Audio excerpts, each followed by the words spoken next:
Hello everyone, welcome back to my channel. So guys, जैसे कि मैं मेरे लास्ट वीडियो पे बताया था कि मेरा जो जर्नी है डेक कैरेट से लेके थर्ड ऑफिसर बनने तक का, तो मैं उस वीडियो पे शेयर किया। अभी मैं इस वीडियो में बताऊंगा कि मैं मेन फिट पे जब थर्ड ऑफिसर था, फिर वहाँ से मैं डीपी वेसल में कैसे स्विच किया, मुझे कंपनी कैसे कैसे मिला, क्या क्या प्रॉब्लम फेस करना पड़ा, ठीक है, और मैं स्विच किया क्यों।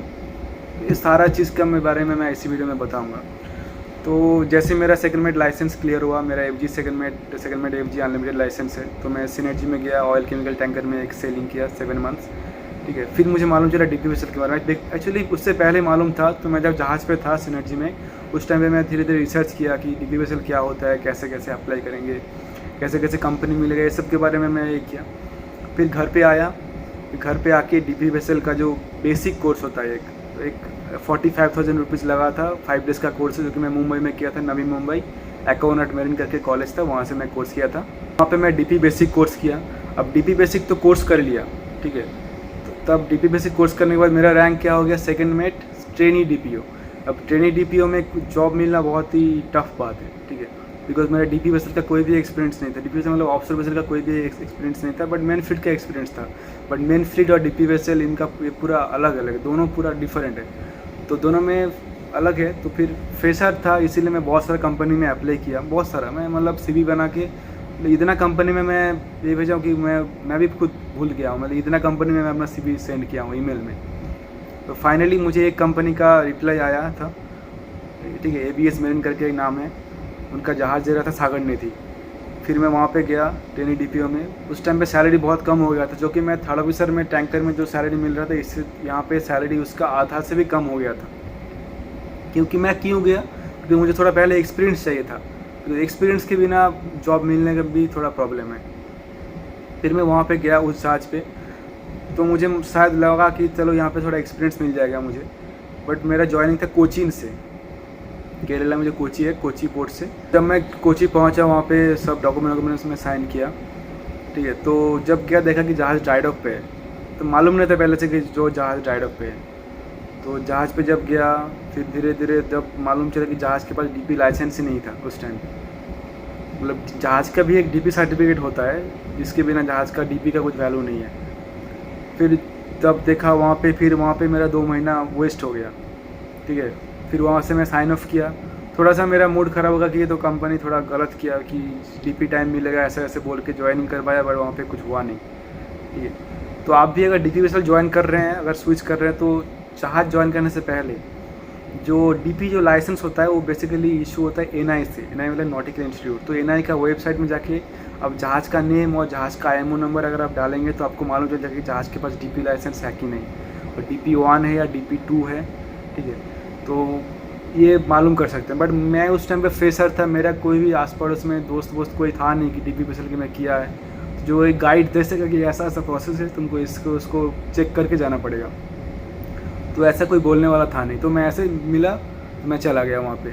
फिर मेरे वहाँ पे 2 महीना पूरा वेस्ट हो गया, बट थोड़ा एक्सपीरियंस मिला कि हाँ, मतलब डीपी वेसल दिखता कैसे है, कैसा क्या होता है, थोड़ा 2 महीने का एक्सपीरियंस हुआ।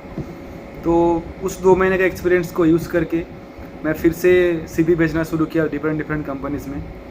फिर मुझे पेरेंट्सुला करके कंपनी है, उस कंपनी का फिर मुझे चांस मिला उधर, क्योंकि मेरे पास 2 महीने का ऑलरेडी एक्सपीरियंस था ऑफिसर वेसल पे, इसलिए तो जो चांस मिला वो मुझे मिला था डीपी 1 वेसल। तो डीपी बेसिक कोर्स के बाद आप डीपी 1 डीपी 2 जो भी मिले आप कर सकते हैं, ठीक है। तो डीपी 1 वेसल मिला था, जहाज़ था गुजरात में, तो वहाँ पे गया, वहाँ पे 4 महीना काम किया। तो फिर मुझे डीपी बेसिक के बाद जितना सी टाइम चाहिए था, मेरा डीपी टाइम, सी टाइम और डीपी टाइम अलग होता है। सी टाइम मतलब जब जहाज़ पे है तो वो सी टाइम, डीपी टाइम मतलब जहाज़ पे जब डीपी चल रहा है, डीपी रन हो रहा है, तभी डीपी टाइम या डीपी डेज उसको बोला जाता है। अगर आप बाद में स्विच करते हैं मेन फ्लीट से डीपी बेसिस, तो आपको मालूम चल जाएगा। तो वहाँ पे मेरा 60 डेज़ का डीपी डेज चाहिए होता, तो मैं वहाँ पे 60 डेज़ मुझे मिल गया। फिर मैं लैंड पे आया, फिर मैं मुंबई में एकोनट में गया, नेवी मुंबई में। फिर मैं वहाँ पे डीपी एडवांस कोर्स किया। डीपी एडवांस कोर्स करने के बाद वो भी 45,000 रुपीज़ लगा था, 5 डेज़ का कोर्स था, ठीक है। तो ये कोर्स करने के बाद फिर से मुझे चाहिए था, अब मुझे चाहिए था DP 2 vessel, because DP advance course करने के बाद आप डीपी 1 वेसल पे सेल नहीं कर सकते, मतलब अगर करेंगे तो आपका लाइसेंस में लिमिटेशन आ जाएगा। तो मुझे चाहिए था डीपी 2 या डीपी 3, मिनिमम डीपी 2 वेसल होना चाहिए, डीपी क्लास 2 वेसल। तो मैं बहुत सारे कंपनीज में CV भेजा तो सब बहुत सारा का रिप्लाई आया कि नहीं तुमको पहले अभी और एक DP1 वैसे करना पड़ेगा तब तुमको मैं DP2 दूंगा। तो वहाँ पे मेरा 1-2 महीना चला गया। फिर मुझे अच्छा एक अपॉर्चुनिटी मिला, जुबिलेंट नाम का एक मैनिंग एजेंसी है, जुबिलेंट RPSL के थ्रू। फिर मैं गया, मुझे अपॉर्चुनिटी मिला टाइडोटर में। टाइडोटर एक बहुत बड़ा कंपनी है, एंगोला में टाइडोटर में मिला। DP2 वेसल मिला था, DP एडवांस कोर्स करके गया था। वहाँ पे सैलरी भी अच्छा खासा था, मतलब जो मेरा टैंकर में जो मुझे सैलरी मिल रहा था 3rd ऑफिसर में, उससे थोड़ा ज़्यादा ही सैलरी था। फिर वहाँ पे गया। अब DP एडवांस के बाद मुझे DP लाइसेंस निकालने के लिए मेरा जो DP टाइम चाहिए होता वो 60 डेज़ का DP टाइम चाहिए था। बट मेरा लक इतना ख़राब है, मैं जहाज़ पे गया, मुझे 60 डेज़ के अंदर मुझे 45 डेज़ हो गया। फिर जहाज़ चला गया ड्राई डॉक पे। अब वहाँ पे कॉन्ट्रैक्ट था मेरा 3 महीने का, मेरा 2 महीने के आसपास में जहाज़ चला गया ड्राई डॉक पे। ठीक है, तो मुझे बस चाहिए था 15 डेज़ DP टाइम चाहिए था, 15 डेज़ DP डेज़, 15 दिन बस चाहिए था मुझे DP डेज़, ताकि मैं घर आके फिर मैं DP लाइसेंस के लिए अप्लाई कर सकूँ। अभी मैं चाहता तो मैं फिर साइन अप लेके फिर से ज्वाइन करता था, बट मैं सोच रहा था कि अभी मैं फिर से क्यों ट्रेनिंग रैंक पे आऊँ, फिर से सैलरी कम होगा। तो जब आया हूँ तो पूरा DP डेज़ लेके ही जाऊँगा। फिर जहाज़ ड्राई डॉक पे गया था, 1 महीने का शेड्यूल था, 1 महीने से 2 महीने हुआ, 2 महीने से 4 महीना जहाज़ उधर ही था ड्राई डॉक पे। फिर मैं भी 1 महीना 2 महीना ऐसे करते करते पूरा 4 महीना रुक गया वहाँ पे। तो मेरा वहाँ पे थोड़ा लंबा टाइम चला गया। फिर ड्राई डॉक से जब जहाज़ निकला, फिर से जहाज़ चार्टर पे आया, फिर मुझे वहाँ पे DP टाइम मिला बाकी 15 दिन। ठीक है, तो लगभग मैं उस जहाज़ पे 8 महीना था टोटल। बिकॉज तुरंत तो बोलने पे साइन अप मिलता नहीं है, साइन अप होगा करके 10 दिन 12 दिन करके उधर भी फिर एक महीना चला गया था, टोटल 8 महीना था। फिर मैं 8 महीना बाद आके फिर मैं DP लाइसेंस के लिए अप्लाई किया था। फिर DP लाइसेंस अप्लाई करने का भी एक प्रोसेस होता है अलग सा। NI का जो वेबसाइट होता है, NI के वेबसाइट में जाके आपको अप्लाई करना पड़ता है। आपको एक DP लॉगबुक मिलता है। ठीक है, अब DP कोर्स बेसिक कोर्स करने के बाद ही आपको DP लॉगबुक मिलता है, जैसे कि हमारा कैडेटशिप में होता है टार बुक, तो ऐसे DP लॉगबुक होता है। आपको वहाँ पे कैप्टन का साइन लेना पड़ता है, स्टैम्प लेना पड़ता है, कैप्टन का DP लाइसेंस नंबर लेना पड़ता है। ये सब कुछ पूरा प्रोसेस है अलग अलग। तो ये सब कुछ करके मैं DP लाइसेंस के लिए अप्लाई किया। फिर DP अनलिमिटेड लाइसेंस मुझे मिल गया। उसके बाद फिर सैलरी में पूरा बूम हुआ एकदम, बहुत सैलरी बढ़ गया। फिर मुझे चांस मिला कतार में। ठीक है, फिर मैं कतार में 2nd ऑफिसर DP में ज्वाइन किया। फिर वहाँ पे जाके फिर मैं वहाँ पे भी 3 महीने का कॉन्ट्रैक्ट था, बट मैं 6 महीना था, मुझे NRET कंप्लीट करना था।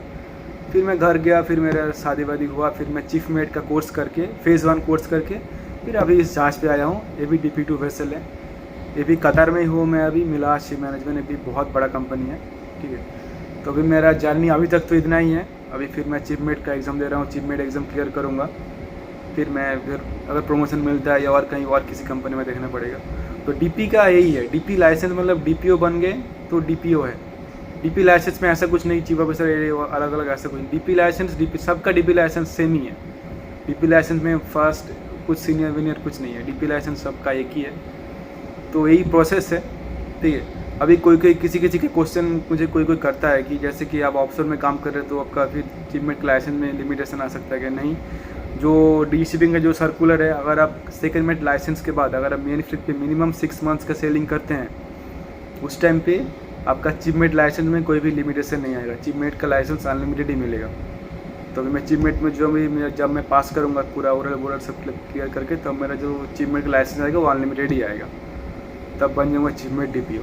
तो सैलरी भी धीरे धीरे बढ़ता है। इधर मेन फ्लीट से इधर सैलरी भी ज़्यादा ही है 2nd मेट का अगर मैं कंपेयर करूँ तो यही पूरा प्रोसेस है। मैं DP बेस से मैं मेन फ्लीट से DP बेस में स्विच कैसे किया। बहुत सारे कंपनी में मैं अप्लाई किया, जैसे कि अगर आप DP बेसिक कोर्स करते हैं, DP बेसिक कोर्स करने के बाद आप बहुत सारे कंपनीज में अप्लाई कर सकते हैं, स्पेशली हॉगर ऑफशोर में DP1 वेसल बहुत सारा है, वहाँ पे अपॉर्चुनिटी ज़्यादा है। मैक्सिमम स्टूडेंट वहीं से, मैक्सिमम जो 2nd मेट होता है वहीं से अपना DP बेसिक के बाद जो सी टाइम होता है वो वहाँ से वो लोग करता है। बिकॉज DP बेसिक कोर्स करने के बाद आपको इंडिया के बाहर आपको जॉब मिलेगा नहीं। तो DP बेसिक कोर्स करके आपको इंडिया में किसी कंपनी पकड़ के आपको आपका DP टाइम आपको कंप्लीट करना पड़ेगा। तो हॉगर ऑफिसर में ट्राई कीजिए, पेनिनसुला मेरिन करके कंपनी आप वहाँ पे ट्राई कीजिए। और भी ये कंपनी है, SPS है, ऑरस है, उदया शिपिंग है, ABS मेरिन है और बहुत सारे कंपनीज है। आप जैसे ही इसमें घुसेंगे आपको मालूम चल जाएगा कि कौन कौन सा कंपनी है। फिर एडवांस के बाद क्या होता है कि आपको फिर अपॉर्चुनिटी थोड़ा ज़्यादा मिल जाता है। और एक इंडियन कंपनी है ग्रेट शिप, उधर भी उधर भी सैलरी वगैरह अच्छा मिलता है, बट इंडियन कंपनी है ग्रेट शिप। ठीक है, एडवांस करने के बाद थोड़ा आपको और भी अपॉर्चुनिटी मिलता है, आप इंडिया के बाहर भी कोई कोई कंपनी लेता है, बट बेसिक के बाद इंडिया के बाहर का कोई भी कंपनी आप बाहर में कोई लेता नहीं है बेसिक के बाद। तो आपको बेसिक के बाद इंडिया में सेल करना पड़ेगा, एडवांस के बाद फिर आप धीरे धीरे बाहर आ सकते हैं।